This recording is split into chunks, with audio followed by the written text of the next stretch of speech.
திருத்துவ கடவுளின் சமாதானம் நம்மை ஆட்கொள்வதாக. உலகெங்கிலும் உள்ள தமிழ் கிறிஸ்தவர்களுக்கு என் பணிவான ஸ்தோத்திரம். கிறிஸ்தவ வரலாற்றின் மாணவராக இந்த பகிர்வனை மேற்கொள்வதில் மற்றற்ற மகிழ்ச்சி அடைகிறேன். கடவுள் எனக்கு கொடுத்திருக்கிற இந்த அருளுக்காக கடவுளுக்கு நன்றி சொல்லுகிறேன். நாம் சார்ந்திருக்கிற கிறிஸ்தவம் ஒரு மிகச்சிறப்பான ஒரு இயக்கம். It's a moment. இதை ரிலிஜன்னு பார்க்குறத விட மூமெண்ட்னு பார்க்கணும். இயேசுவின் போதனைகளால் கட்டப்பட வேண்டிய ஒரு இயக்கம். இதை நம்ம வேறு எந்த மாதிரி மாற்றிட முடியாது. திருச்சபைக்கு உட்படுத்தப்பட்டோ அல்லது ஒரு நிறுவனமாக்கப்பட்டதாகவோ அல்லது ஒரு சமயமாகவோ பார்ப்பதை காட்டிலும் இதனை இயக்கமாக நாம் உணரவும் செயல்படவும் நாம் அழைக்கப்படுகிறோம்.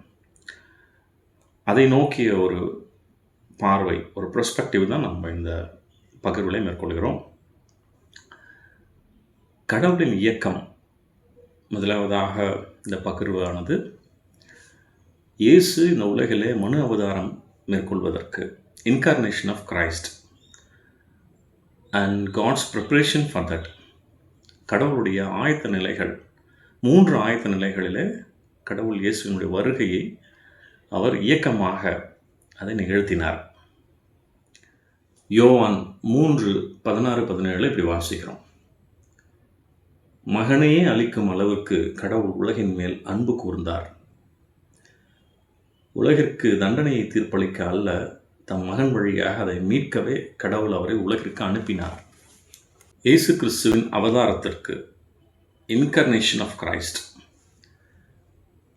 முந்தைய காலகட்டத்தில் உலகம் அவர் வருகைக்காக ஆயத்தமாக இருக்க கடவுள் 3 முக்கிய வழிகளில் ஏற்பாடு செய்திருந்தார். Roman peace and Roman communications, Greek language and Greek thought, Hebrew religion, pax Romana and via Romana, ரோமானிய அமைதி மற்றும் தகவல் தொடர்பு. ரோமானிய பேரரசு ஒரு பரந்த நிலப்பரப்பை தன் கட்டுப்பாட்டில் கொண்டு வந்தது. மத்திய தரைக்கடல் பகுதியில் கடற்கொள்ளையர்களை ஒழித்து பேரரசு முழுவதும் நிலையான அமைதியை அதை ஏற்படுத்தியது. ரோமானியர்கள் சிறந்த சாலைகளையும் கப்பல் போக்குவரத்து பாதைகளையும் அமைத்தனர். இது நற்செய்தியை ஒரு இடத்திலிருந்து மற்றொரு இடத்திற்கு, குறிப்பாக அப்போஸ்தலர் பவுல் போன்றவர்கள் பாதுகாப்பாகவும் வேகமாகவும் பயணித்து நற்செய்தியை பரப்புவதற்கு உதவியது.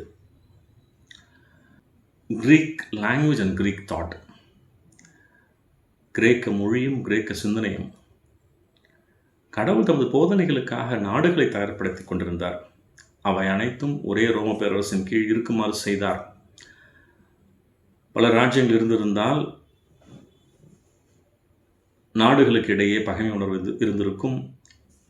அது இயேசுவின் சீடர்களுக்கு கொடுக்கப்பட்ட, நீங்கள் போய் எல்லா நாடுகளுக்கும் எல்லாரையும் சீடராக்குங்கள் என்ற கட்டளையை நிறைவேற்றுவதை கடினமாக்கியிருக்கும். பூமியின் பல ராஜ்யங்கள் ஒரே பேரரசின் ஒருங்கிணைந்த அகஸ்டஸின் ஆட்சி காலத்தில்தான் இயேசு பிறந்தார் என்பதை நாம் அறிவோம். பல ராஜ்யங்கள் இருந்திருந்தால் மனிதர்கள் ஆங்காங்கே இராணுவ சேவையில் ஈடுபட்டவும் தங்கள் சொந்த நிலத்தை பாதுகாக்கவும் போரிடவும் வற்புறுத்தப்பட்டிருப்பார்கள். இது இயேசுவின் போதனைகள் உலகம் முழுவதும் பரவுவதற்கு தடையாக அமைந்திருக்கும் என்று ஓரிகன், 1 நூற்றாண்டிலே வாழ்ந்த இறையியலாளர், தம்முடைய குறிப்பேட்டிலே அவர் வழங்குகிறார்கள்.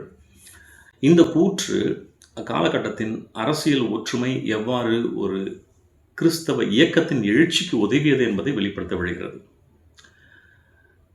கிரேக்க மெய்யியலை பார்ப்போம் என்றால்,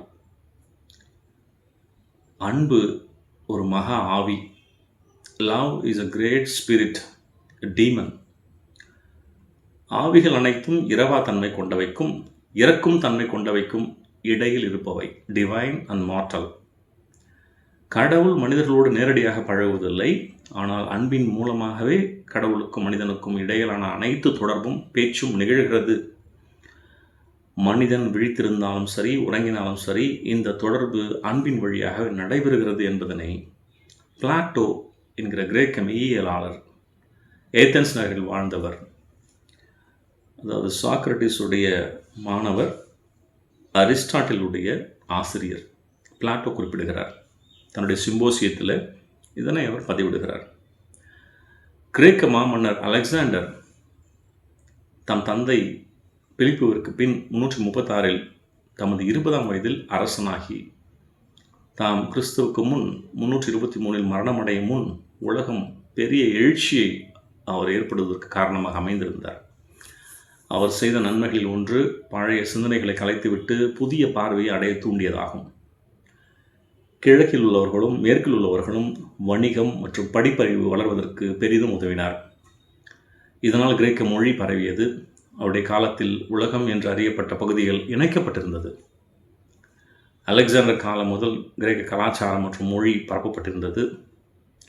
அந்த காலகட்டத்தில் கிரேக்க மொழி பெரும்பாலான மக்களுக்கு புரியும் பொதுவான மொழியாக இருந்தது. லிங்குவா ஃப்ராங்கா. புதிய ஏற்பாடு கிரேக்க மொழியில் எழுதப்பட்டது. இதனால் நற்செய்தியை உலகம் முழுவதும் எளிதாக பரப்ப முடிந்தது. மேலும் கிரேக்க தத்துவ சிந்தனைகள் மெய்யான கடவுளை அறியும் தேடலை மக்களிடம் உருவாக்கியது. மூன்றாவதாக எபிரேய சமயம் மற்றும் யூத சமூகம், ஹீப்ரூ ரிலிஜன் அண்ட் டயஸ்பொரா. யூதர்கள் உலகம் முழுவதும் சிதறடிக்கப்பட்டிருந்தார்கள். அவர்கள் எங்கு வாழ்ந்தாலும் ஒவ்வொரு நகரத்திலும் ஒரு ஜெப ஆலயங்களை அவர்கள் எழுப்பியிருந்தார்கள், சினகாக்ஸ். இந்த ஜெப ஆலயங்களில் பழைய ஏற்பாடு வாசிக்கப்பட்டது. இது மெசியாவின் வருகைக்கான தீர்க்க தரிசனங்களை கொண்டிருந்தது. இது கிறிஸ்தவ நற்செய்தி அறிவிப்பாளர்களுக்கு ஜனங்களுக்கு மத்தியில் சென்று நற்செய்தியை பிரசங்கிக்க ஆரம்ப புள்ளியாக அமைந்தது. எனவே ரோமானியர்கள் பாதுகாப்பான பாதையை அமைத்தனர். கிரேக்கர்கள் பொதுவான மொழியை வழங்கினார்கள். யூதர்கள் மேசியாவை பற்றிய நம்பிக்கையை உலகம் முழுவதும் பரப்பினார்கள். இம்மூன்று வழிகளில் கடவுள் கிறிஸ்துவின் அவதாரத்திற்கு உலகை ஆயத்தப்படுத்தினார். இது கடவுளின் இயக்கம். இறையருள் நம்முடன் இருப்பதாக.